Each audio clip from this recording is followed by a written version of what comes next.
সমস্ত প্রশংসা আল্লাহ তাআলার জন্য, যিনি আমাদেরকে ধারাবাহিক মহাগ্রন্থ আল কুরআনুল কারীমের তাফসীরের আলোচনা করার শোনার সুযোগ দান করেছেন। সে আল্লাহ সুবহানাহু ওয়া তাআলার কাছে জবান খুলে মহব্বতের শুকরিয়া আদায় করি, সকলে বলি আলহামদুলিল্লাহ। আজকের তাফসীর হচ্ছে সূরা কসাসের 14 নম্বর আয়াত থেকে 28 নম্বর আয়াত। কারণ এই আয়াতগুলি বাদ দিলে মূল ঘটনা বুঝবেন না। একই সাথে ধারাবাহিকভাবে আল্লাহ তাআলা আয়াতগুলি নাজিল করেছেন, ঘটনা বর্ণনা করে করে ধাপ বাই ধাপ। সেজন্য আজকের আয়াতে কারিমাগুলি একটু বেশি, যে আয়াতে কারিমাগুলির ভিতরে মূল কথাই আল্লাহ তাআলা ঢুকিয়ে দিয়েছেন। গত সপ্তাহে আমাদের আলোচনার শেষ স্থান ছিল হযরতে মূসা আলাইহিস সালামকে আল্লাহ তাআলা কৌশলক্রমে ফেরাউনের বাড়িতে স্থান করে দিয়েছে। ফেরাউন টেরও পায়নি যে এই সেই তার কল্পিত মূসা। আল্লাহ তাআলা তার অভিষ্ট লক্ষ্যে পৌঁছানোর উদ্দেশ্যে প্রথম ধাপে মূসা আলাইহিস সালামকে ফেরাউনের বাড়িতে এনে হাজির করলেন এবং মূসা আলাইহিস সালামকে রাজপুত্রের মর্যাদা আল্লাহ তাআলা দান করলেন। তথাপি তার ভিতরে থেকেও তার মাকে আল্লাহ তাআলা তার মার কাছে তার সন্তান মূসা আলাইহিস সালামকে ফিরিয়ে দিলেন এবং এর বিনিময়ে আল্লাহ তাআলা ফেরাউনের রাজ দরবার থেকে আবার ভাতা গ্রহণেরও ব্যবস্থা করে দিলেন। হযরতে মূসা আলাইহিস সালাম এখন বড় হইতে লাগলেন। আস্তে আস্তে বড় হইতে হইতে মূসা আলাইহিস সালামের বয়স 30 হয়ে গেল।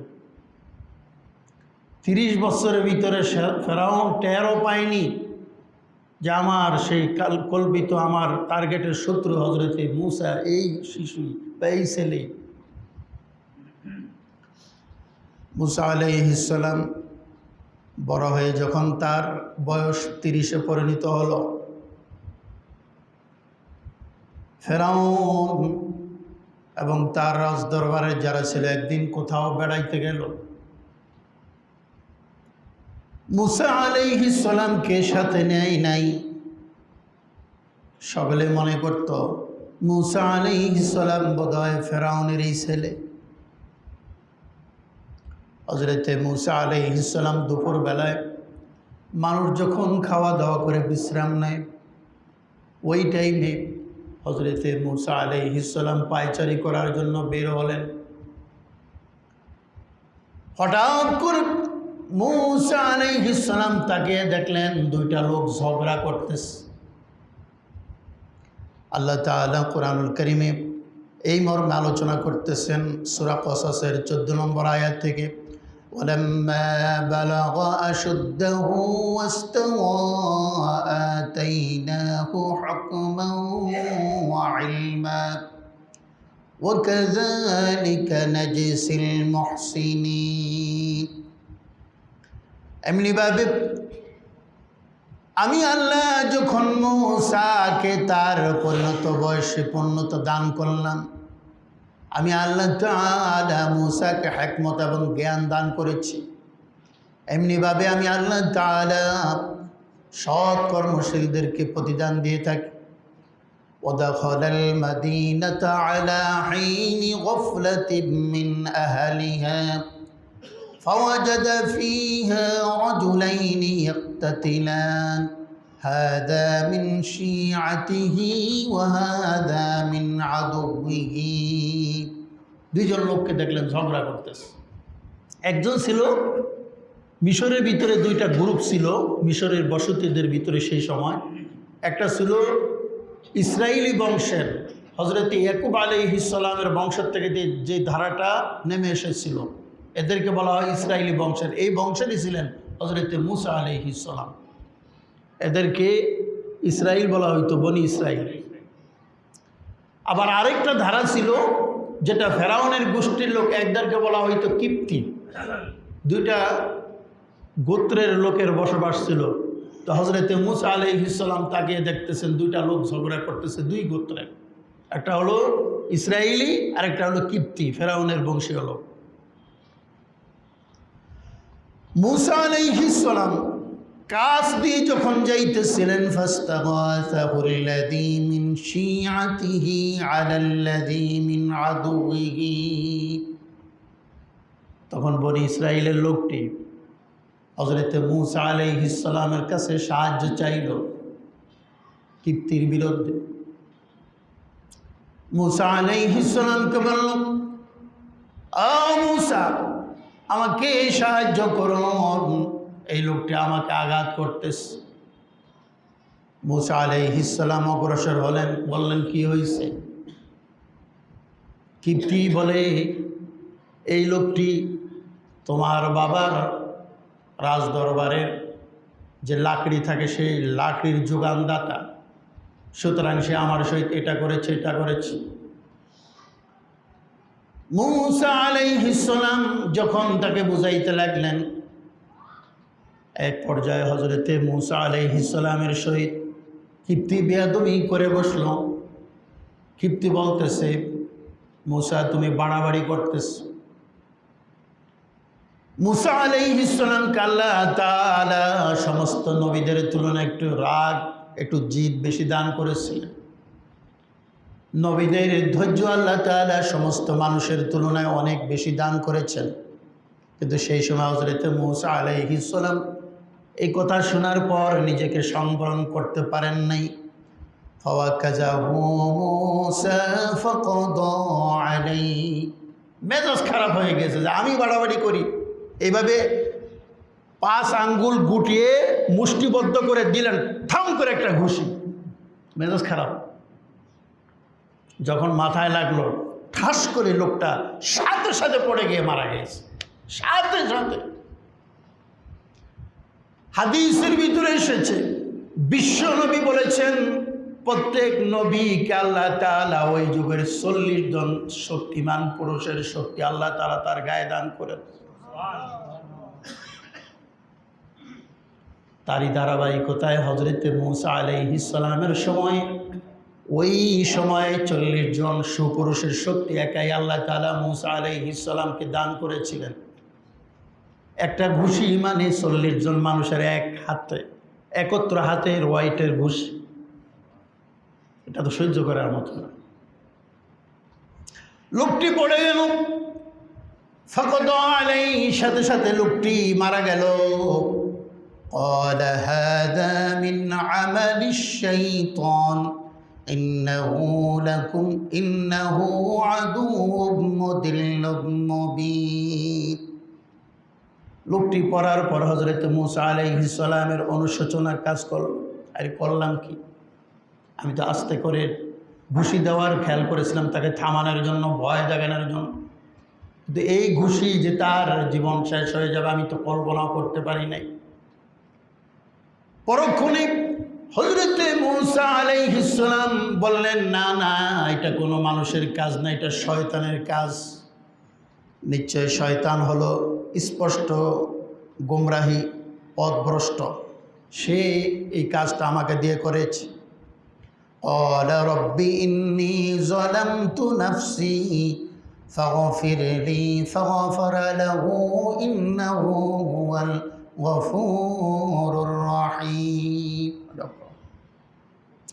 মূসা আলাইহিস সালাম আল্লাহ তাআলার কাছে তখন ফরিয়াদ করলেন, আল্লাহ আমার নিজের উপর জুলুম করেছি, ও আল্লাহ তাআলা আপনি আমাকে ক্ষমা করুন। আল্লাহ বলেন, আমি আল্লাহ তাআলা তাকে ক্ষমা করে দিলাম, আমি আল্লাহ হলাম ক্ষমাশীল ও দয়ালু। কিন্তু মারা গেছে কে? ফেরাউনের বংশের লোক। এমনিতেই ফেরাউন মূসার অনুসন্ধানে খুবই শঙ্কিত এবং খুব টার্গেট আছে, এর ভিতরে আবার মারল তার বংশের লোকের। মূসা আলাইহিস সালাম বাড়ি চলে গেলেন, কিন্তু মনে মনে অনেক টেনশন, অনেক ভয়। কাজটা করলাম কি? আমি তো তাকে মারার জন্য ঘুষি মারি নাই, শাসনের জন্য মেরেছিলাম। তো লোকটি যে মারা যাবে এটা তো আমি কল্পনাও করতে পারি নাই। সারা রাত হযরতে মূসা আলাইহিস সালামের ঘুম হয় নাই। মূসা আলাইহিস সালাম অনেক ভয়ে ছিলেন, অনেক আতঙ্কে ছিলেন। আবার মনে মনে ভাবলেন, এখানে কেউ তো দেখে নাই, যাকে ঘুষি মেরেছিলাম সে তো মারা গিয়েছে, যার পক্ষে ঘুষি মেরেছে সে দেখেছে, সুতরাং সে কোনোদিন বাষ্ট করবে না এই কথা। কোনো ক্রমে কেউ যদি জেনে ফেলে তাহলে আমার অবস্থা কি হবে? সারা রাত ঘুমাইতে পারে নাই। এরপর আল্লাহ তাআলা বলতেছেন, ক্বালা রাব্বি বিমা আন'আমতা আলাইয়া ফালান আকুনা যাহীরান লিল মুজরিমিন। মুসা আলাইহিস সালাম বলল, আল্লাহ তুমি আমার উপর অনুগ্রহ করেছো, আল্লাহ তুমি আমাকে ক্ষমা করে দিয়েছো। ও আল্লাহ তাআলা, আমি তোমার কাছে প্রতিশ্রুতি দিতেছি আমি কখনো কোনো পাপিষ্ঠ অন্যায়কারী লোকের পক্ষে তাকে কখনো সাহায্য করব না। একটা ঘুষির মারণ, একটা মানুষ শাসনের ঘুষির কারণে মারা যাবে, এরকম শাসন আমি করতেও চাই না, এরকম মধ্যস্থতাকারীও আমি হইতে চাই না। সকালবেলায় হযরত মূসা আলাইহিস সালাম আবার বের হলেন। فأصبح في المدينة خائفا يترقب فإذا الذي استنصره بالأمس يستصرخه قال له موسى إنك لغوي مبين। সকালবেলা বের হয়ে দেখতেছেন আবার গতকালকে যেই তার বনি ইসরায়েলের যেই লোকটি ওই কিপ্তির সাথে গন্ডগোল করেছিল, ওই লোকটি দেখতেছে আজকে আবার আরেকজনের সাথে ঝগড়া করতেছে। লোকটা তো সুবিধা না। মুসা আলাইহিস সালাম শিওর হইলেন, মনে করলেন আগের দিন মনে করেছিলাম বোধহয় ওই লোকটা অপরাধী যাকে মারছিলাম, এখন তো এই লোকই ভালো না। এই লোকের কাজ হয়েছে মানুষের সহিত সেদে সেদে গিয়ে এর পায়ে পাড়া দিয়ে ঝগড়া করে, লোকটা তো সুবিধা না। মুসা আলাইহিস সালাম এটা থেকে বুঝে ফেললেন। ইতিমধ্যে ওই বনি ইসরাইলি হজরতে মূসাকে দেখে চিৎকার মেরে ডাক দিতেছে, মূসা মূসা আমাকে সাহায্য করো, এই লোক আমার সহিত এরকম ঝগড়া করতেছে। ক্বালা লাহু মূসা ইন্নাকা লাগাওয়্যুম মুবিন। মূসা বললেন তুই তো ভ্রান্ত, তুই তো লোকটা সুবিধা না, তোর কাজ এই ঝগড়া করা, তোকে আমি সাহায্য করব? তুই কাজটা তো ভালো করিস নাই, তুই এই লোকের সহিত ঝগড়া করতেছিস, কাজটা তো ভালো করিস নাই। কিন্তু আগের দিন যে এটা করেছিস সেটা আর বলে নাই, বললে তো সমস্যা হয়ে যাবে। এই কথা বলে হযরতে মূসা আলাইহিস সালাম ভালো করে জানেন যে এই লোক আমার কাছে সাহায্য চেয়েছে, সে আমাদের বনি ইসরাইল আমার বংশের লোক। লোকটা খারাপ হইল, তাকে সাহায্য করা, একজন কাফেরের বিরুদ্ধে তার পক্ষে সাহায্য করে, এটা আমার জন্য কর্তব্য। মূসা আলাইহিস সালাম এই টার্গেট নিয়ে যার সহিত দ্বন্দ্ব করেছিল তাকে বোঝানোর জন্য অথবা তাকে শায়েস্তা করার জন্য যখন অগ্রসর হইতেছেন, নিজের ইসরায়েলি লোকটিকে শাসন করে ওই লোককে শাসন করার জন্য যখন অগ্রসর হইতেছেন, এই হতভাগা এই বোকা বনি ইসরায়েল মনে করেছিল মূসা গতকালকে যেভাবে থাপ্পড় মেরে আমার প্রতিপক্ষ ওই কিপ্তিকে হত্যা করেছে, আজকে বোধহয় মূসা ওইভাবে আমাকেও আজকে মারবে। ভয় ঠেলায় সে তখন কি বলতেছে, ফালাম্মা আন আরাদা আন ইয়াবতিশা বিল্লাযী হুয়া আদুউন লাহুমা ক্বালা ইয়া মূসা আতুরিদু আন তাকতুলানি কামা ক্বাতালতা নাফসাম বিল আমস। মূসা গতকালকে যে লোকটাকে মারছো ওইভাবে আজকে আমাকে মারতে চাও? এই মিয়া তুমি কি শুরু করছো? সাহায্য থুয়ে এখন মূসা আলাইহিস সালামের উপর ফায়ার হইতেছে। বনি ইসরায়েলের লোকটি গতকালকে ওই লোকটিকে থাপড় মেরে মারছো, আজকে কি আমাকে মারতে চাও? এই মিয়া তুমি কি শুরু করছো? ইন তুরিদু ইল্লা আন তাকুনা জাব্বারান ফিল আরদ। এবার বনি ইসরায়েল বলতেছে তুমি তো ভালো লোক না, তুমি তো উদ্ধত আচরণকারী, তোমাকে ভালো মনে করেছিলাম মধ্যস্থকারী হিসাবে, কিন্তু না, তুমি হলা উদ্ধত আচরণকারী, জমিনে তুমি বিশৃঙ্খল সৃষ্টিকারী। ওয়ামা তুরিদু আন তাকুনা মিনাল মুসলিহিন, আর তুমি কখনো সংশোধনকারী নয়। এখন এই আজকে যে লোকের সাথে ঝগড়া করতেছিল এই লোক তো গতকালকের ঘটনা শুনছে, জানছে গতকালকে একটা লোককে থাপ্পড় মেরে বা কিভাবে মেরে ফেলেছে, একটা লোকের লাশ পাওয়া গেছে। এখন যখন বলতেছে গতকালকে ওই লোকের মতো কি আমাকেও মারতে চাও, তার মানে খুনি এই লোক, এই কিপ্তি। এই মুহূর্তে দৌড়ে চলে গেল ফেরাউনের দরবারে, কারণ এই বিচার ফেরাউন ছাড়া কেউ করতে পারবে না, তার ছেলে খুনি। দৌড়ে চলে গেল রাজ দরবারে, ফেরাউনের কাছে গিয়ে ঘটনাটি বলল। ও যাবো না, গতকালকে আমাদের এই এলাকায় লাশ পাওয়া গিয়েছে, আজকে আবার পুনরায় এই ধরনের ঘটনা ঘটতে যাচ্ছিল, সেই খুনিকে জানেন? আপনার ছেলে মূসা। বলে তাই নাকি? মূসা যদি খুনি হয় অবশ্যই বিচার হবে, খুনির বিচার আমি করব। তাড়াতাড়ি বসো, কিভাবে মূসার বিচার করা যায়। সকলে মিলে বসলো, মূসার কিভাবে ফাঁসি দেওয়া যাবে, কিভাবে বিচার করা যাবে। ফেরাউনের রাজ সভাসদের ভিতরে যারা গণ্যমান্য ছিল তাদেরকে নিয়ে ফেরাউন বসলো পরামর্শ করার জন্য। হযরতে মূসা আলাইহিস সালাম 40 বছর বয়সে নবুয়তি পেয়েছিলেন। হযরতে শুআয়ব আলাইহিস সালামের মেয়েকে বিয়ে করার পর প্রতিমধ্যে মরুভূমির মাঝখানে আল্লাহ তাআলা নূর দেখে সেই সময় আল্লাহ তাআলা সর্বপ্রথম তাকে নবুয়তি দান করেছিলেন। এখনও নবুয়তি পান নাই, বয়স মাত্র 30 বছর। কিন্তু এই 30 বছর বয়সের ভিতরে তলে তলে কিপ্তি এবং বনি ইসরাইলের ভিতরে থেকে বহু লোককে ঈমানের দাওয়াত দিয়ে হযরতে মূসা আলাইহিস সালাম তার অনুসারী বানিয়ে ফেলেছিলেন।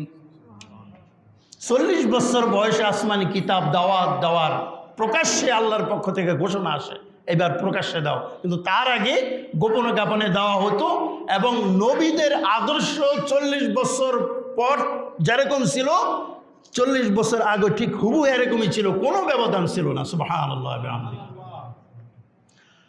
হযরতে মূসাকে মারবে ফেরাউনের রাজ দরবারে যখন পরামর্শ হইতেছিল ফেরাউনের সভাপতিত্বে, ঠিক ওই কিপ্তিদের ভিতরে একজন ছিল হযরতে মূসা আলাইহিস সালামের একান্ত ভক্ত অনুরাগী। এটা কেউ জানতো না। লোকটা দেখলো, হায় রে, আমি যার কারণে যার মাধ্যমে ঈমান এনেছি এই লোকটাকে মেরে ফেলবে। নবী তো এখনও জানে নাই, কারণ 40 বছরের মাথায় নবুয়তি জাহির হবে। এই লোকটি হযরতে মূসা আলাইহিস সালামের ব্যাপারে ষড়যন্ত্রের খবর জানিয়ে দেওয়ার জন্য দৌড়ে চলে গেল।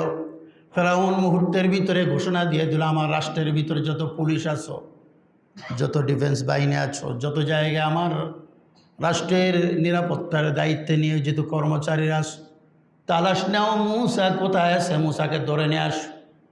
লোকটি দেখলো মুহূর্তের ভিতরেই তো মূসা ধরা খেয়ে যাবে। তাড়াতাড়ি করে সংক্ষিপ্ত পথ ধরে মূসা আলাইহিস সালাম কোথায় অবস্থান করতেছেন এটাকে তালাশ করার জন্য সে বের হয়ে গেল। وجاء رجل من أقصى المدينة يسعى قال يا موسى إن الملأ يأتمرون بك ليقتلوك فاخرج إني لك من الناصحين। লোকটি দৌড়ে এসে হযরতে মূসা আলাইহিস সালামকে পেয়ে গেল। লোকটি এসে মূসা আলাইহিস সালামকে তখন বলতেছে, ও মূসা, ফেরাউনের রাজ সভাসদে এই পরামর্শ হইতেছে, আপনাকে ধরে এনে তারা হত্যাকারী সাব্যস্ত করা হয়েছে, আপনাকে ধরে এনে ফাঁসি দেওয়া হবে। সুতরাং যদি বাঁচতে চান এখনই আপনি এলাকা দেশ ত্যাগ করে অন্যত্র চলে যান। হযরতে মূসা আলাইহিস সালামকে লোকটি আরও বলল, আমি হলাম আপনার একজন ভালো হিতাকাঙ্ক্ষী, আপনি ভালো করে জানেন। মূসা আলাইহিস সালাম দেখলেন ঘটনা তো সত্য, আমার এই লোক কখনো মিথ্যা বলতে পারবে না, আর আমি যেই কাজটি করেছি এটাও তো বাস্তব একটা হত্যাযোগ্য ফাঁসির কাজই। মূসা আলাইহিস সালাম তাড়াতাড়ি বের হয়ে গেলেন। মিশর থেকে বের হয়ে হযরতে মূসা আলাইহিস সালাম বের হয়ে গেলেন মাদাইন। মিশরের যে এলাকা থেকে বের হলেন ওইখান থেকে 8 দিন পায়ে হেঁটে রওনা করলেন মরুভূমির উপর পাড়ি দিয়ে। কিন্তু যাইবেন কোথায়? এই এলাকা তো জীবনে ছিলেন না, ঘর বাড়িও তো সেই সময় এরকম ছিল না, মরুভূমি আর বনভূমি। আল্লাহ তাআলা হযরত জিবরাইলকে পাঠিয়ে দিলেন, জিবরাইল যাও, একটা ঘোড়ায় সওয়ারি হয়ে ঘোড়ার উপর সওয়ার হয়ে আমার মূসাকে পথ চিনিয়ে দাও। জিবরাইল আলাইহিস সালাম মানবীয় সুরতে হযরতে জিবরাইল আলাইহিস সালাম মূসা আলাইহিস সালামের সামনে এসে মাদায়েনে শুআয়ব আলাইহিস সালামের বাড়ির পথ বাতলিয়ে দিলেন, কিন্তু পায়ে হেঁটে গেলেন। পথ দেখিয়ে দিলেন কিন্তু পায়ে হেঁটে গেলেন, ওই ঘোড়ায় আর চড়ান নাই। আল্লাহর কুদরত বোঝা যায় না। এই 8 দিন দিন রাত 24 ঘন্টা অনবরত হাঁটার কারণে মূসা আলাইহিস সালামের পায়ের তলে ফোসকা পড়ে গিয়েছিল। তাফসীরের কিতাবের ভিতরে রেখেছে মূসা আলাইহিস সালামের পায়ের যে আঙ্গুলি ছিল 10টি আঙ্গুলি ঝরে পড়ে গিয়েছিল। ক্ষুধার যন্ত্রণায় অস্থির হয়ে যাইতেন, কোনো খাবার নাই, কোনো পাথেও নাই, কোনো কাপড় সাপড় নাই, এক কাপড়ে বের হয়ে গিয়েছেন জীবন বাঁচানোর জন্য। প্রতিমধ্যে কোনো গাছ পাইলে গাছের পাতাগুলি ধরে ধরে ছিঁড়ে ছিঁড়ে খাইতেন ক্ষুধা নিবারণের জন্য। 8 দিন কষ্ট করে হযরতে মূসা আলাইহিস সালাম শুআয়ব আলাইহিস সালামের এলাকায় গিয়ে উপস্থিত হলেন। মূসা আলাইহিস সালাম তাকে দেখতেছেন। 8 দিন হাঁটার পর এখানে একটা কুয়ার কাছে অনেকগুলি রাখাল তাদের বকরিগুলাকে পানি পান করাইতেছে। ولما توجه تلقاء مدين قال عسى ربي أن يهديني سواء السبيل। মূসা মাদায়েনের দিকে মুখ ঘুরিয়ে মনোনিবেশন করে বললেন, খুব সম্ভব আমার রব আমার আল্লাহ তাআলা আমাকে সঠিক রাস্তা দেখিয়ে দিবেন।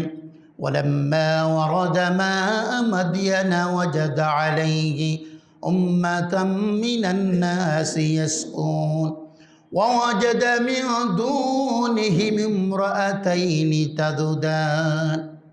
পানি পান করাইতেছে রাখালরা তাদের বকরিগুলাকে। ওইখানে একটাই কূপ ছিল, মরুভূমির ভিতরে আর কোনো কূপ ছিল না। তাকিয়ে দেখতেছেন 2টা মেয়ে, বিয়ের লাইক 2টা মেয়ে দূরে দাঁড়িয়ে রয়েছে। তাদের কতগুলি ছাগল আছে, এরাও পানি পানের উদ্দেশ্যে এই কূপের কাছে এসেছিল বকরি রাখার হিসাবে এই বকরিগুলাকে পানি পান করাবে। কিন্তু মূসা আলাইহিস সালাম তাকিয়ে দেখতেছেন মেয়েরা চুপচাপ দাঁড়িয়ে রয়েছে আর রাখালেরা তাদের পশুগুলিকে পানি পান করাইতেছে। মূসা আলাইহিস সালাম মেয়ে 2টার কাছে গিয়ে বললেন, قال ما خطبكما। কি ব্যাপার, তোমরা দাঁড়িয়ে রয়েছে কেন? তোমরা এদের মতো পানি পান করাও না, পানি পান করাও, দাঁড়িয়ে রয়েছে কেন? মেয়ে 2টি তখন বলতেছে, قالتا لا نسقي حتى يصدر الرعاء وأبونا شيخ كبير। আমরা রাখালদের ভিড়ের ভিতরে আমাদের বকরিগুলা পানি পান করাই না। রাখালেরা তাদের পশুগুলিকে, গাবাদি পশুগুলিকে পানি পান করে যখন বিদায় নেয় তখন আমরা পানি পান করাই। ও আবুনা শাইখুন কাবির, আমাদের একজন বৃদ্ধ বাবা আছে, আমাদের কোনো ভাই নাই, আমরা 2টি বোন, সুতরাং এই কাজ আমাদেরই করতে হয়, বৃদ্ধ বাবা পারবে না। মূসা আলাইহিস সালাম বললেন, তাই নাকি? তাফসীরের কিতাবের ভিতরে লিখেছে যেই কূপের থেকে পানি পান করাইতো রাখালেরা, ওই কূপের উপরে একটি বড় পাথর দিয়ে ঢেকে রাখত। এত বড় পাথর ছিল 10 জন লোক লাগতো ওই পাথরটিকে সরানোর জন্য। 10 জনের কমে পাথরটিকে কূপের মুখের উপরে উঠাইতে পারতো না এবং নামাইতেও পারতো না। রাখালেরা পানি পান করে যখন বিদায় নিয়ে চলে গেল, যাওয়ার সময় সকলে বড় পাথরটিকে উঠে কূপের মুখ এভাবে ঢেকে রাখলো। হযরত মূসা আলাইহিস সালাম বললেন, তোমরা দাঁড়াও দেখি কি করা যায়। রাখালেরা যখন বিদায় হয়ে গেল, হযরত মূসা আলাইহিস সালাম কুয়ার কাছে গিয়ে ওই পাথরটি এভাবে ধরলেন, ধরার পর আস্তে করে এইভাবে সরিয়ে দিলেন। মনে হলো যেন ছোট বাচ্চা একটা টেনিস বলকে সরিয়ে দিল। মেয়ে 2টি আশ্চর্য হয়ে গেল। 10 জন লোক লাগে একটা পাথর সরাইতে, সব সময় আমরা এখানে আসি, আমাদের বকরিগুলার পানি পান করাই, আমরা সব সময় দেখি 10 জনের কমে পাথরটিকেও সরাইতে পারে না। আজকে এই যুবক একজনেই, শুধুমাত্র সে নিজেই পাথরটি সরিয়ে ফেলল।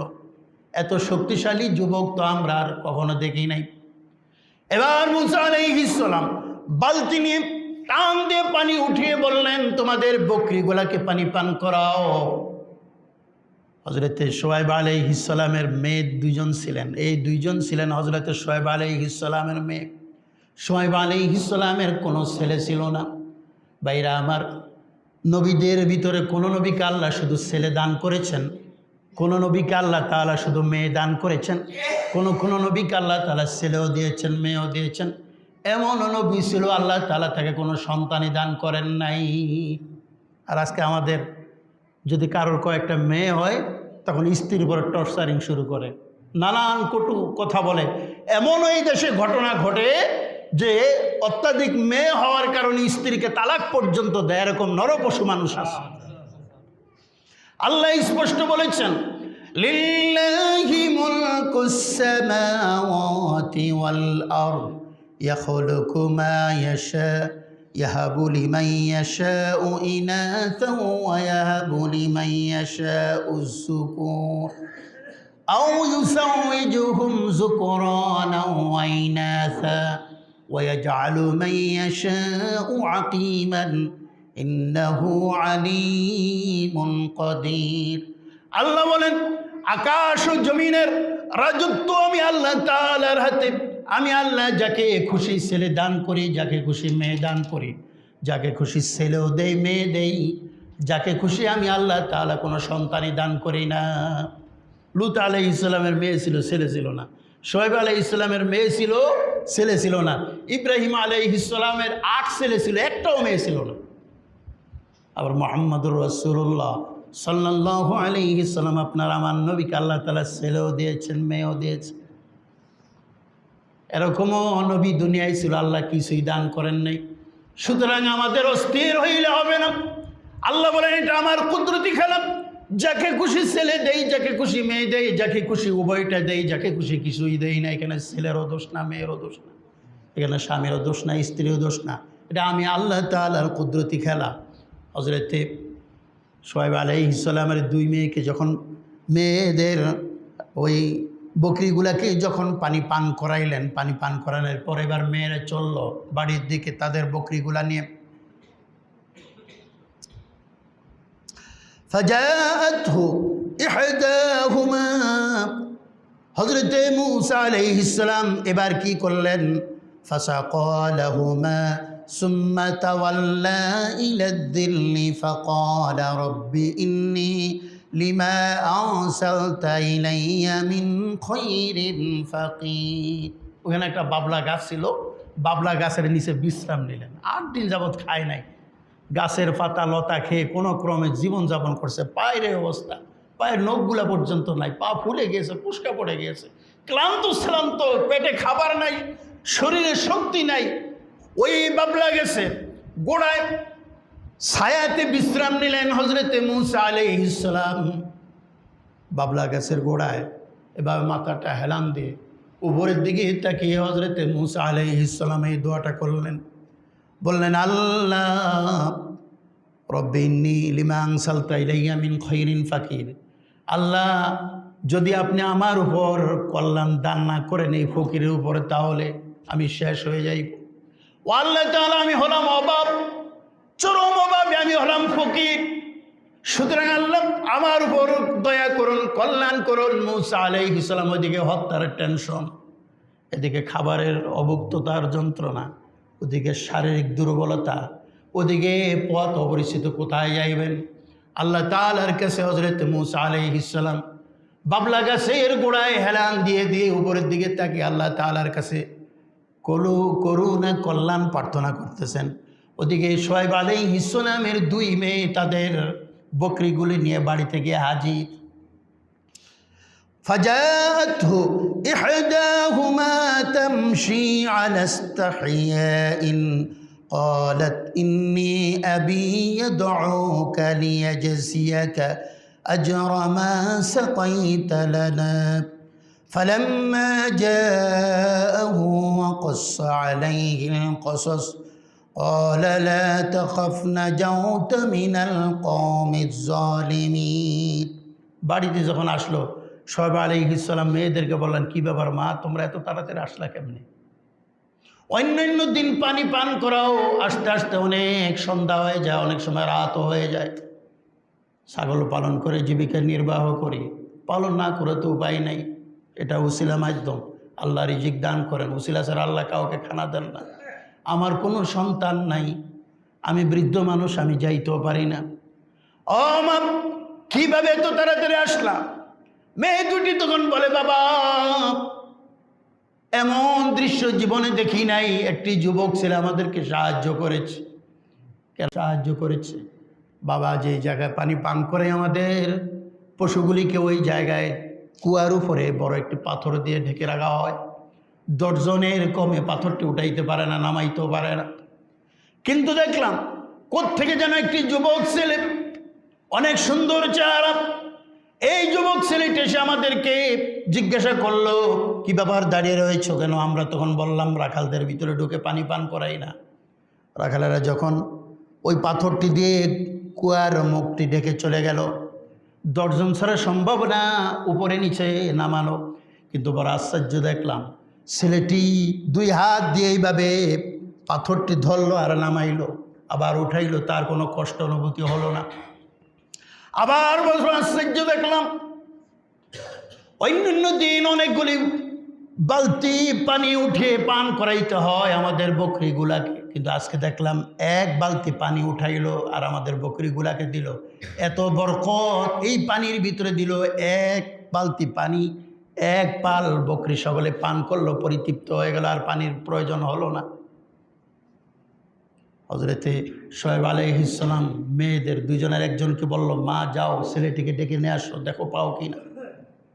দৌড়ে একটি মেয়ে চলে আসলো। বড় মেয়ে আসলো না ছোট মেয়ে আসলো তাফসীরের ভিতরে এটা উল্লেখ নাই, তবে একটি মেয়ের কথা আছে। যে কোনো একটি মেয়েকে পাঠাইলেন। এসে দেখলেন হযরতে মূসা আলাইহিস সালাম গাছের গোড়ায় এইভাবে হেলান দিয়ে উপরের দিকে তাকিয়ে চিন্তা করতেছে। মেয়েটি এসে তখন বলতেছে, قالت إن أبي يدعوك ليجزيك أجر ما سقيت لنا। আমাদের বাবা আপনাকে ডাকছে, আমাদের এক বাবা আছে, ওই যে বললাম বৃদ্ধ মানুষ, ওই বাবা ডাকছে আপনাকে, একটু আসেন, বাবা আপনার সহিত একটু কথা বলবে। এই কারণে যে আপনি যে কষ্টটা করছেন, আপনার এই কষ্টের পারিশ্রমিকটাও হয়তো বাবা দিবেন, আসেন একটু। মূসা আলাইহিস সালাম চিন্তা করলেন, থাকার জায়গা নাই, যাওয়ার কোনো স্থান নাই, পেটে ভাত নাই, শরীরে যে অবস্থা, অন্তত এক জায়গায় যাওয়ার বসার অন্তত একটা ব্যবস্থা হয়েছে, চলো যাই। এবার মেয়েটির সামনে, মূসা আলাইহিস সালাম পিছনে, কারণ মেয়ের বাড়ির পথ মূসা আলাইহিস সালাম তো আর চেনে না, মেয়েকে সামনে থাকতে হবে। হযরতে শোয়েব আলাইহিস সালামের মেয়েরা তখন অনেক ভালো পোশাক, ঢাকা ঢুকা পোশাক পরে এসেছিলেন, কিন্তু তাফসীরের ভিতরে লিখেছে তখন একটা দমকা হাওয়া বয়ে যাচ্ছিল, একটা বাতাসের কারণে শোয়েব আলাইহিস সালামের মেয়ের নিচের যে পোশাকগুলি ছিল, পোশাকগুলি এইভাবে বাতাসের দোল খাইতেছে, তার মানে হাঁটু দেখা যাইতেছে নিচের অংশ। মূসা আলাইহিস সালাম তখন বললেন, এক কাজ করো, তুমি আমার পিছনে থাকো, আমি তোমার সামনে থাকি। মেয়েটি বলল, এইভাবে গেলে তো আপনি চিনবেন না। বলে, পিছন দিক থেকে বলবা, সামনে যাব না ডাইনে যাব না বামে যাব, কোথায় যাব। জোড়া পথ যখন আসবে তখন তুমি শুধু বলবা ডাইনে না বামে। আবার যদি বেশি পথ আসে, কয়েকটি জয়েন্ট পথ, কোন পথে যাইব, পিছন দিক থেকে তুমি বলবা, এইভাবে আমরা তোমাদের বাড়ি যাব। মেয়েটি বলল, ঠিক আছে। কারণ পর্দার খেলাপ হবে, সেই জন্য হযরতে মূসা আলাইহিস সালাম এটা করলেন। পর্দার 6ষ্ঠ হিজরিতে বিশ্বনবীর উপর পর্দার আয়াত নাজিল হয়েছে, কিন্তু তার আগে পর্দার বিধানের ভিতরে মানুষ যারা মুমিন ছিল, এরা পর্দার বিধানের মতো জীবনযাপন করত, বেফায়েস ছিল না। বর্তমান পর্দার আয়াত নাজিল হওয়ার অনেক বছর পর আমাদের মেয়েরা, আমাদের বোনেরা, আমাদের ওয়াইফেরা পর্দা তো করেই না, যে অবস্থায় দেখলেই বোঝা যায় না এটা মুসলমানের সন্তান না বিধর্মীর সন্তান, বোঝার কোনো লক্ষণই নেই। সুতরাং পর্দা করা ফরজ। হযরতে মূসা আলাইহিস সালাম এইভাবে চলে আসলেন। আসার পর শোয়েব আলাইহিস সালামের বাড়িতে যখন আসলেন, আসার পর হযরতে শোয়েব আলাইহিস সালাম প্রশ্ন করলেন, কি ব্যাপার বাবা, তোমার কোথায় বাড়ি, কি ঘর, কি আসা বিষয়, সব ঘটনা বললেন। এই ঘটনা শোয়েব আলাইহিস সালাম তখন বললেন, লা তাখাফ নাজাউতা মিনাল কওমিজ জালিমিন, তুমি ভয় পেও না, তুমি এমন এক ভূখণ্ডে এসেছো যে ভূখণ্ডে কোনো জালেমের শাসন নাই। এখানে ফেরাউনের রাষ্ট্র না, ফেরাউনের রাষ্ট্রের বর্ডার পার হয়ে এসেছো, তার কর্তৃত্ব এই রাষ্ট্রের ভিতরে চলবে না, এখানে তোমার কোনো ভয় নাই, তুমি আমার বাড়িতে থাকতে পারবা। সুবহানাল্লাহ। মুসা আলাইহিস সালামের সামনে রাত্রে খাবার পরিবেশন করা হলো। মুসা আলাইহিস সালামের সামনে যখন খাবার দেওয়া হলো, যখন ডাকতে যাওয়া হয়েছিল, তখন এই শোয়েব আলাইহিস সালামের মেয়ে বললেন, আপনার পারিশ্রমিক দিবেন। মুসা আলাইহিস সালাম তখন হযরত শোয়েব আলাইহিস সালামকে প্রশ্ন করলেন, মুরব্বী কিছু মনে করবেন না, আমি একটা জিনিস জানতে চাই, এই যে খাবারটা দিলেন আমাকে, আপনার মেয়েদের ছাগলগুলি পানি পান করেছি, সেটার পারিশ্রমিক হিসাবে কি দিলেন? হযরত শোয়েব আলাইহিস সালাম বললেন, না, আমাদের বংশের রেওয়াজ হলো কোনো মেহমান আসলে মেহমানদারি করা, তোমার পারিশ্রমিক আমি দেই না, এটা মেহমানদারি করেছি। হযরত মুসা আলাইহিস সালাম বললেন, এটা এই কারণে আমি প্রশ্ন করলাম, আমার বংশের ভিতরে এই নিয়ম আছে, কারোর উপকার করলে সেটার প্রতিদান আমরা নেই না। নবীদের আদর্শের গুণ আল্লাহ তাআলা কীভাবে শিখাইছেন আমাদের। একজন মেহমানদারি করে আসলেই আরেকজন উপকার করলে এটার কোনো প্রতিদান আমরা নেই না, সবের নিয়তে আল্লাহর উদ্দেশ্যেই আমরা উপকার করি। খাওয়া দাওয়ার পর হযরতে শোয়েব আলাইহিস সালাম দেখলেন ছেলেটা আসলে অসহায়, এমন একটি বিশ্বস্ত ছেলে, সুতরাং আমাদের দরকার। قالت إحداهما يا أبت استأجره إن خير من استأجرت القوي الأمين। তখন মেয়েদের ভিতর থেকে একজন মেয়ে বলতেছে, বাবা, এই ছেলেটাকে আমাদের কাজের জন্য, আমাদের বকরি চড়ানোর জন্য রেখে দেওয়া যাইতে পারে, এর মতো বিশ্বস্ত ভালো মানুষ, ফরেজগারী মানুষ আমি আর দেখিনি।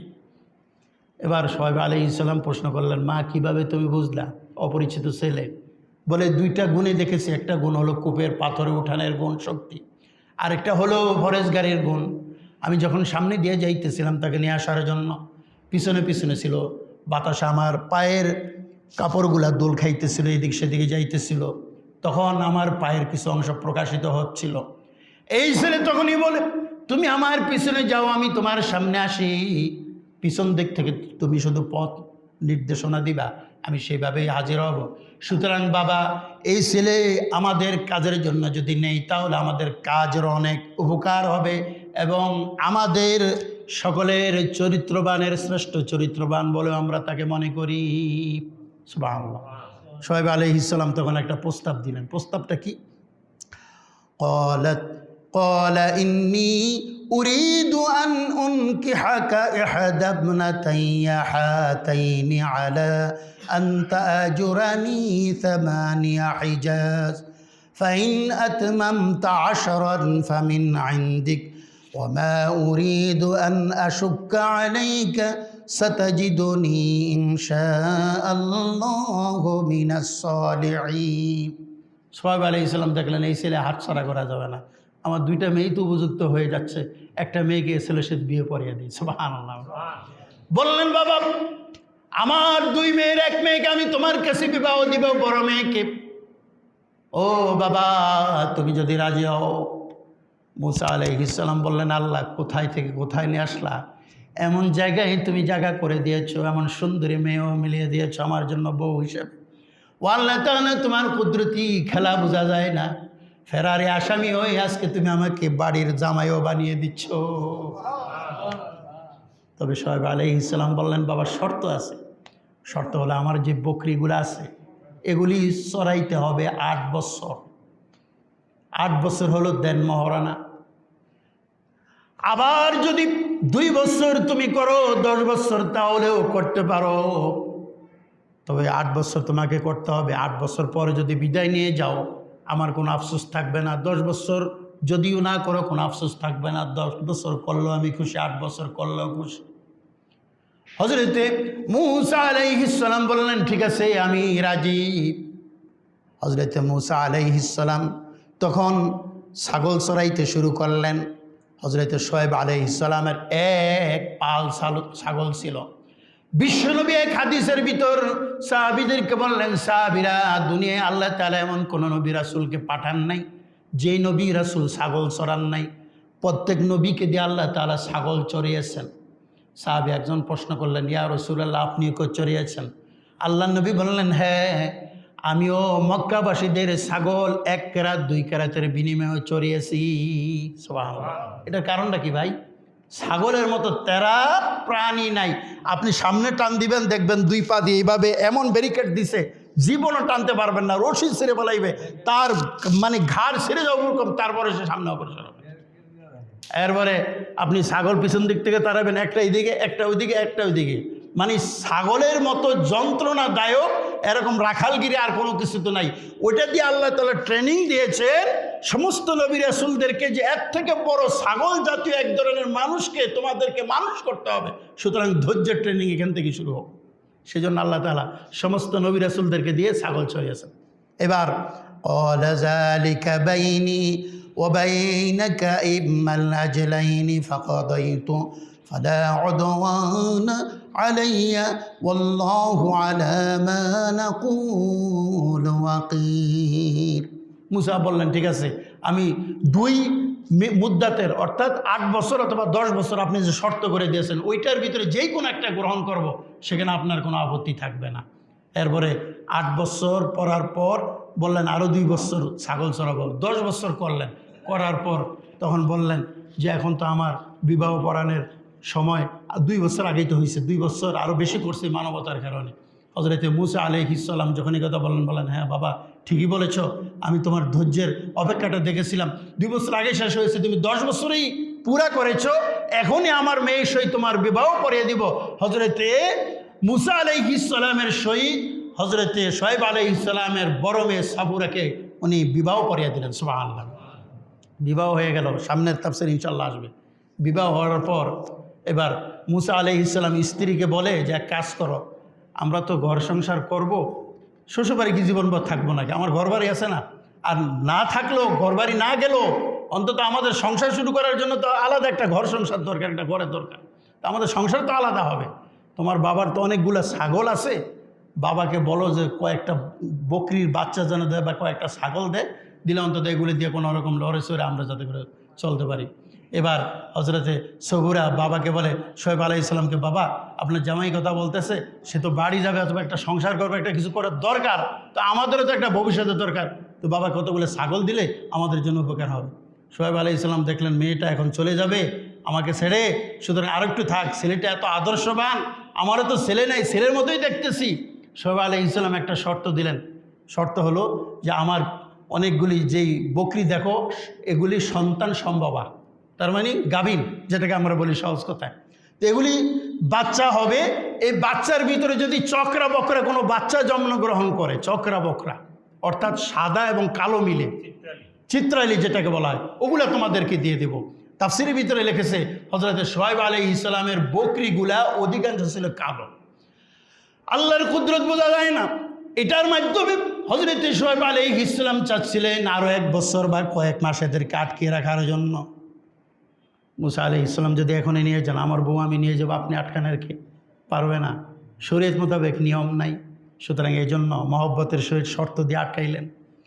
মুসা আলাইহিস সালাম চিন্তায় নিমগ্ন, আবার কয়েক মাস থাকতে হবে, আমার মা আছে, আমার ভাই আছে, আমার বাবা আছে, আমি তো খুনি, ওই এলাকায় তো ঢুকতেও পারবো না, বাবাকে দেখতে হবে, মাকে দেখতে হবে, ভাইকেও দেখতে হবে, সংসারের কি অবস্থা, 10 বছর এসেছি, কি অবস্থা খবর নেওয়ার দরকার। ঘুমের ভিতরে কে যেন হযরতে মুসাকে স্বপ্নে দেখায়, মুসা তোমাকে একটা লাঠি দেওয়া হবে, ওই লাঠি পাওয়ার পর তুমি যে বকরিগুলাকে পানি পান করাও ওটার হাউজের ভিতরে লাঠিটাকে ডুবিয়ে দিবে, দেখবা তোমার পছন্দের বকরির বাচ্চা হইতেছে। সকালবেলা এবার পরের দিন সকালবেলা শুআয়ব আলাইহিস সালাম মেয়েকে বলতেছে, যে মেয়ের সহিত বিয়ে দিয়েছে, মা একটা লাঠি আছে আমার ওই তাকের উপরে নিয়ে আস। এই লাঠিটা কোন লাঠি? এই লাঠিটা হযরত আদম আলাইহিস সালাম জান্নাত থেকে যেদিন দুনিয়া এসেছিলেন 10টা জিনিস দিয়ে আল্লাহ পাঠিয়েছিলেন, তার ভিতরে এই লাঠিটা দিয়েছিলেন আল্লাহ তাআলা, জান্নাতি আস গাছের ডালের লাঠিটা। সুবহানাল্লাহ। এই লাঠিটা ছিল 12 হাত, এটা নবীদের পর্যায়ক্রমে নবীরা ওয়ারিশ সূত্রে পাইতো। হজরত আদম আলাইহিস সালাম তার ছেলে ছিল, অনেক ছেলে ছিল, তার ভিতর ছোটো ছেলে শীষ উনি পাইছিলেন। এবার পাইতে পাইতে সোহাইব আলাইহিস সালাম পর্যন্ত পাইলেন। এখন তার ওনার ছেলে নাই, এখন এটা নবীরা পাইবে। তো হজরত মুসা আলাইহিস সালামকে এটা উনি তো জানেন না যে মুসাকে দিতে হবে, এটা তো আল্লাহর খেলা। তো বললেন বকরি চড়াইতে হবে, ওখানে তাকের উপরে লাঠি আছে, লাঠি নিয়ে আসো। লাঠি, বকরি চড়ানোর অনেকগুলোই লাঠি ছিল। তো মেয়েটা করলো কি, বাবার যে পুরাতন স্মৃতি অর্থাৎ আগের নবীর থেকে যে লাঠিটা পেয়েছিলেন ওই লাঠিটা নিয়ে আসলো, ওই আদম আলাইহিস সালামের ওই লাঠি, যেই লাঠি দাঁড়ানোর মতো অবস্থায় আল্লাহ তাআলা তুর পাহাড়ে হজরত মুসা আলাইহিস সালামের সাথে কথা বলেছে। যখন আসলো, আসার পর সোহাইব আলাইহিস সালাম বললেন, আরে এটা না, আরেকটা আছে, আরও আছে, ওইটা নিয়ে আসো। তো মেয়েটা বারবার যায়, লাঠি থুয়ে আবার আরেকটা নিতে, যে আল্লাহর কুদরত বোঝা যায় না, ওই লাঠি তার হাতের মুঠার ভিতরে এসে হাজির হয়ে যায়। 3 বার চেষ্টা করলো, 3 বারের পর সোহাইব আলাইহিস সালাম তো জানেনি যে এই লাঠির কী গুণ। আরে কোন ছেলেকে না কোন ছেলেকে দিয়ে দিব, এটা তো নবীরা ছাড়া পাবে না, আমার জামাই হইতে পারে, সে তো আর এখন নবী না, কারণ নবুয়তের বয়স 40 বছর মাথায় হয়েছে, এখন হবে, এখনো হয় নাই। আগে 30 বছর, এখন 10 বছর, 40 বছর হয়েছে না, পথিমধ্যে হবে স্ত্রীকে নিয়ে রওনা করার সময়। তখন বারবার চেষ্টা করার পর বলে, বাবা চেষ্টা করে এই লাঠিটাই উঠে আসে। বলে ঠিক আছে, এই লাঠিটাই দিয়ে দাও তাকে। দিয়ে দেওয়ার পর এবার পরের দিন সকালবেলা বকরি নিয়ে যখন রওনা করছে ওই চিত্রা বাচ্চার টার্গেটে, চিন্তা করলো সবাই, কাজটা করলাম কি, এই লাঠি তো হাতছাড়া করার জিনিস না, আর এই ছেলে পাওয়ার যোগ্য না, লাঠি একটা দিলেই তো হয়। এই লাঠি তো সেই লাঠি না যে 10 জনে যেরকম মনে করে, এটা তো আলাদা লাঠি। মুসা আলাইহিস সালাম যখন রওনা করলেন, ওই স্বপ্নে দেখা যে লাঠিটা চুবাইবে, তখন হাউজের ভিতরে ডুবাইলেন। ডুবানোর পর লাঠিটা নিয়ে দাঁড়িয়ে রয়েছেন, পিছন দিক থেকে দেখে শ্বশুর মশাই এসে হাজির। বলে, কি আব্বা, কি অবস্থা? বলে, আসছি বাবা, এই লাঠিটা তো আমার একটা পুরাতন স্মৃতির, এই লাঠিটা বাবা আমাকে দেওয়া লাগে। বলে, না, এই লাঠি দেওয়া যাবে না, কারণ মুসা আলাইহিস সালাম শিওর হয়েছেন যে স্বপ্নে দেখাইছে এইটার ভিতরে আলাদা একটা গুণ আছে, এই লাঠি দেওয়া যাবে না। এবার জামাই শ্বশুর তর্ক বিতর্ক জড়িয়ে গেল। শ্বশুর বলতে না দেওয়াই লাগবে, জামাই বলে না দিতে পারবো না। এখন জামাইকে জোর গলায় বলতেও পারে না, আবার শ্বশুরও এটা ছাড়তে জিনিস মানে নারাজ, এটা মানে একটা ছাড়ার মতো জিনিসও না। তো তখন সোহাইব আলাইহিস সালাম বললেন, বাবা ঠিক আছে, আমাদের তর্কাতর্কির দরকার নাই, আমরা একজন মধ্যস্থকারী হিসাবে কাউকে মেনে নিই। ঠিক আছে, সামনে যদি কোনো ভালো লোক পাই তাকে মধ্যস্থকারী হিসাবে মেনে নেব। হজরতে সোহাইব আলাইহিস সালাম জানে যে আমার লাঠির খবর এলাকাবাসী জানে, আমি নবী, এই লাঠি হচ্ছে আল্লাহর পক্ষ থেকে মসজিদে একটা লাঠি, এই লাঠির ব্যাপারে আমার পক্ষেই রায় দেবে যে কোনো লোক, কারণ এলাকার মানুষ আমাকে চিনে। হঠাৎ করে আল্লাহ তাআলা জিবরাইলকে পাঠিয়ে দিলেন মানবীয় সুরতে। জিবরাইল এসে হাজির, বলতেছে, কি ব্যাপার, আপনারা কি নিয়ে ঝগড়া করেন? বলে, ভাই চিনতে পারে না জামাই শ্বশুর যে উনি জিবরাইল। ভাই এই ঘটনা, এটা আমার পুরাতন দিনের একটা স্মৃতির লাঠি ঘটনা, এই ঘটনা, সুতরাং আমার জামাই এই কিছুদিন হইলো মেয়ে বিয়ে দিছি, এখন এমন একটা আবদার করতেছে, ভাই আমি লাঠিটা হাতছাড়া করতেছি না, কিন্তু আমার জামাইকে মানাইতে পারতেছি না। মুসা আলাইহিস সালামকে তখন লক্ষ্য করে হজরত জিবরাইল আলাইহিস সালাম বললেন, আমি একটা সমাধান দেবো, আমাকে মানবেন? বলে, হ্যাঁ মানবো।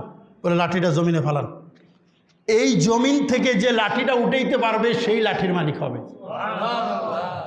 সোহাইব আলাইহিস সালামকে বললেন, আপনি মুরব্বী, আপনি আগে উঠান। তো সোহাইব আলাইহিস সালাম লাঠি ধরে এইভাবে যখন টান দিতে গেল দেখতে, তার কাছে মনে হলো বিশাল বড় একটা গাছের ছায়া পড়ে রয়েছে, নাড়াইতে পারতেছে না। আল্লাহ তাআলার কুদরতি খেলা, এই লাঠির ভিতর বহু কিছু আছে। তখন অনেক চেষ্টা করে যখন সে পুরা শরীরটা ঘামিয়ে ফেলল, জিবরাইল বললেন, মুরব্বী বহু সময় দেওয়া হয়েছে, এখন আপনি সরেন, আপনার জামাই একটু চেষ্টা করে দেখো। হযরত মুসা আলাইহিস সালাম যখন এইভাবে ধরলেন, লাঠি ধরলে আর উঠাইতে যেরকম সাথে সাথে উঠিয়ে ফেললেন। বলে, লাঠির মালিক আপনি আজকের থেকে। এই লাঠির বহু হিকমত আছে। এই লাঠি কিয়ামতের আগে আত্মপ্রকাশ ঘটবে। ওই দাব্বাতুল আর প্রাণী নিয়ে আলোচনা করেছিলাম, ওই প্রাণীর হাতে লাঠি থাকবে, এই লাঠি দিয়ে মোমেন কাফের শেষ জামানায় রাসূল বলেছেন নির্বাচন করা হবে। সুবহানাল্লাহ। সুতরাং আজকের আলোচনা এতটুকুন। অনেকগুলো আলোচনা এর ভিতর থেকে আমরা পেয়েছি বুঝার। 1 নম্বর হচ্ছে, কেউ যদি বিপদে পড়েন, ভাইরা এখানে তাফসীর থেকে আমাদের শিক্ষণীয় কী আছে, কেউ যদি বিপদে পড়েন যে এলাকায় থাকলে সমস্যা, তাহলে হিজরত করবেন। কথাটা বুঝছেন? এরকম কোনো ঘটনা যদি ঘটে, হত্যার জন্য না, হত্যা ছাড়াও যে এরকম কোনো সমস্যা যে এলাকায় থাকলে আপনার সমস্যা হইতে পারে, আপনি বুঝাতে চলে যাবেন, তখন মাসলা তালাশ করবেন না যে ফাঁকি দেওয়া এটা জায়েজ আছে কিনা, এটা তালাশ করবেন না, এটা নবীদের সুন্নাত, জান বাঁচানটা ফরজ। এই একটা শিক্ষা। 2 নম্বর শিক্ষা হচ্ছে বিপদে পড়ে গেলে আল্লাহর সাহায্য প্রার্থনা করব, নিজেকে ছোট করব, আল্লাহর পক্ষ থেকে বিশাল আকারে পুষে আল্লাহ তাআলা গায়েবী সাহায্য দিয়ে দিবেন। 3 নম্বর হচ্ছে যে মুরব্বী শ্বশুরের ক্ষেত্রে জামাইয়ের যে আদব, সেই আদবটা রক্ষা করার জন্য আল্লাহ শিক্ষা দিচ্ছেন।